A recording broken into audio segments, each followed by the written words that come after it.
Hello and welcome back to my kitchen. Thanks for joining me today. I hope that you're very well. Okay, so today I'm going to show you how I make tebsi betinjan, which is basically just an aubergine bake. And normally with this one, all of the vegetables used, like the aubergine, the peppers, the onions, are normally fried before being like assembled with the sauce to then bake. But I just find frying all the vegetables first makes it quite heavy and oily. Which is fine sometimes, and obviously if you prefer it like that, make it like that. But for me, like I said, I just find it to be a little bit too heavy, so I still use oil, but I like to bake the vegetables first and then assemble it all and then bake it all together with the sauce. So that's what I'm going to do today, and I'll show you that kind of version. So I'm just going to start off by turning on my cooker, preheating it to like 200 degrees. And I'm just gonna chop up my veggies. I'm just using onions, aubergine, which is obviously, this is the star of the show, and then I'm gonna use 2 peppers. I don't really like green peppers, so I went with red and yellow. And sometimes we put potatoes in here. One of our family friends, puts courgette in here as well, which is super tasty, but I don't have any courgette, so I'm just gonna stick to these, keep it a simple tebsi betinjan. But you can use whatever veggies you like, just have fun with it.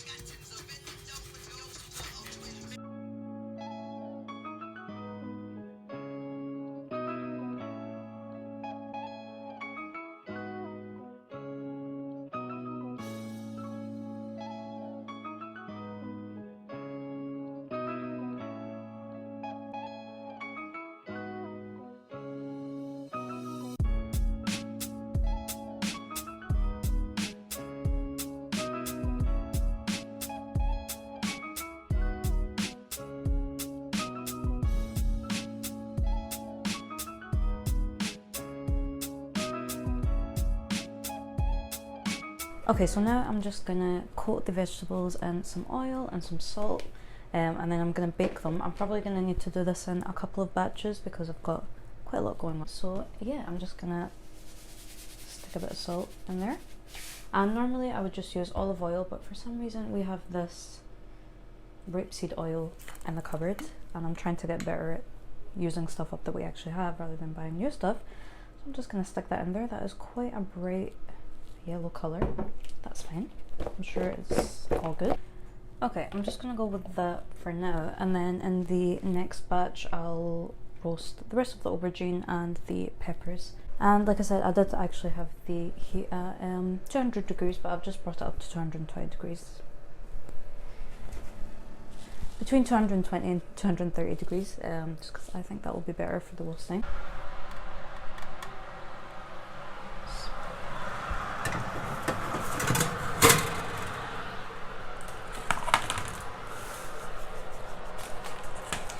What is in here? I really do not know sometimes. I really do not know. Ya Allah. Cool, okay, so as with when I had the onions and aubergine in there, I've just stuck the aubergines on the top shelf rack, whatever, and then the peppers on the bottom rack. So I'll again check on them in about 10 minutes, flip them around, and they should be done in about 20 minutes. In the meantime, what I'm actually going to do is make the sauce that I'm going to have layered in with everything, with the betinjan, with the aubergine and all the other vegetables. And to do that, it's going to be really nice and simple. I'm just going to use some garlic. These are massive garlic cloves. I would suggest using 4, but like I said, these are very large, so I'm just going to use 2 of them. And then I'm going to use some passata, which if you've seen my other videos where I use like a tomato sauce or something like that, I normally just blend up the tomatoes, or of course you could use chopped tomatoes, but I've seen people using passata in some like cooking videos and recipes for a wee while, so I thought I would try it out and see if I prefer it. It's obviously going to be quite nice and smooth, so I thought that would be good for this one.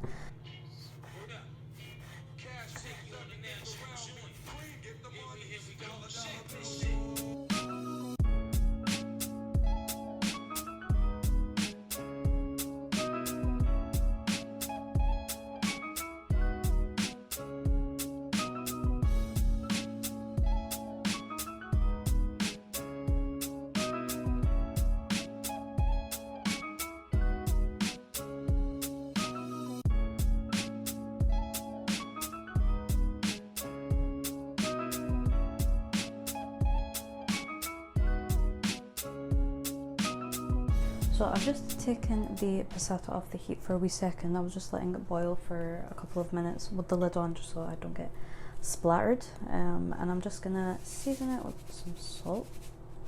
And I'm actually gonna stick just about a teaspoon of sugar in there.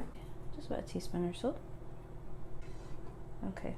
And we'll just cover that up. Stick it back on the heat.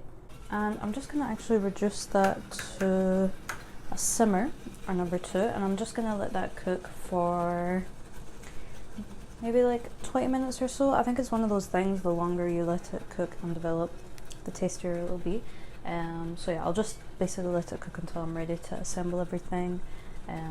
Yeah, so I'll see you soon. Okay, so I've got all of my veggies out of the oven now. Just to kind of recap, the aubergine, obviously I cooked it in 2 batches, but each time in total it took about 20 minutes to cook. I just flipped it after 10 minutes, so halfway in. And then the peppers I ended up only cooking for about 10 minutes because obviously they're sliced quite thinly, so they softened quite a bit and I didn't want them to totally kind of disintegrate on me. So 20 minutes for the aubergine, 10 minutes for the peppers, and then the onions I had in for 10 minutes initially, swiveled them about a bit, and then had them in for a further 5 minutes, so they were in for a total of 15 minutes. So that's the veggies. I'm just gonna let my sauce continue to cook for a wee bit, and I'm actually going to add in some oregano, which is not a traditional tbsp betinjan ingredient, but I just think it goes really nicely with everything and it smells great, so I'm just going to add some in. Yeah, that's good. And I'm just going to add in some of this fresh chopped parsley, but I am going to leave a little bit so that I can top it with some parsley at the end. Make it look very beautiful.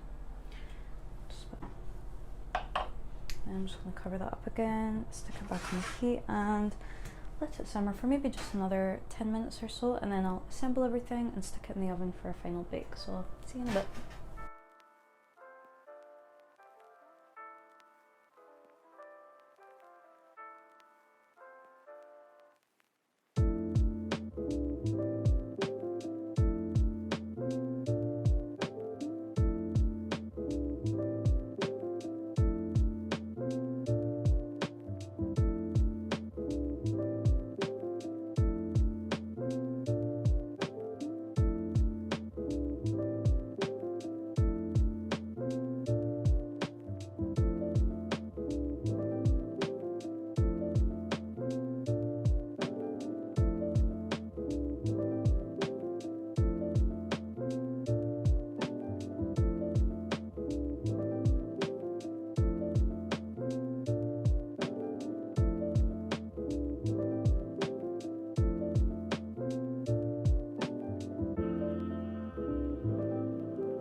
I'm very excited and happy about how this has turned out. It looks beautiful. I think the passata was a good idea. It looks like it has cooked very nicely. It was obviously quite thick, so like I said, I added a wee bit of water, but I think that works nicely for this, so that it's like a nice rich sauce.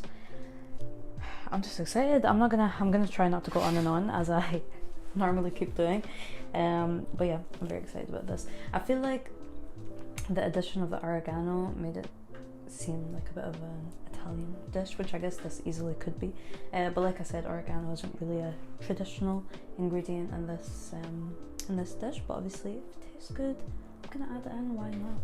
And you do the same, you know, play a bit with it and just use this as inspiration if you did like this recipe. Normally I would serve this along with just some white rice, but today I think I'm going to make some burghul just to switch up a little bit from rice, aka bulgur wheat or cracked wheat. Anyway, thank you so much for watching. Take care. Bye.